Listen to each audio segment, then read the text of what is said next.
Banyaknya pembangunan posko recover center atau posko kontainer di kelurahan mendapat kritikan dari sejumlah pihak.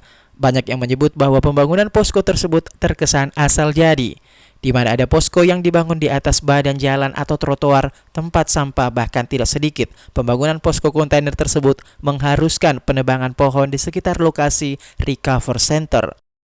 Menanggapi hal tersebut, Wali Kota Makassar Muhammad Ramdan Pomanto mengaku akan segera melakukan perbaikan terhadap posisi dan lokasi kontainer yang dijadikan posko recover center tersebut.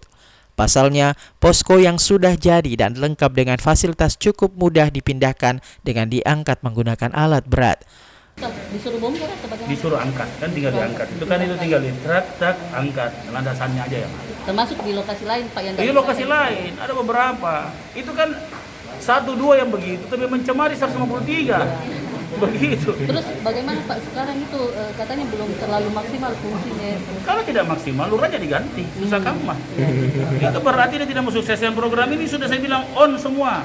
Wali Kota Makassar juga menyinggung tentang kerja-kerja lurah yang tidak maksimal. Padahal 153 kelurahan sekota Makassar diamanahkan untuk membangun recover center yang akan digunakan untuk pelayanan kesehatan dan pelayanan masyarakat lainnya. Sehingga Wali Kota Makassar tidak segan mengganti lurah-lurah yang memiliki catatan rapor merah dalam mensukseskan program Dani Fatma. Ira, Fajar TV dan Fajar Radio melaporkan.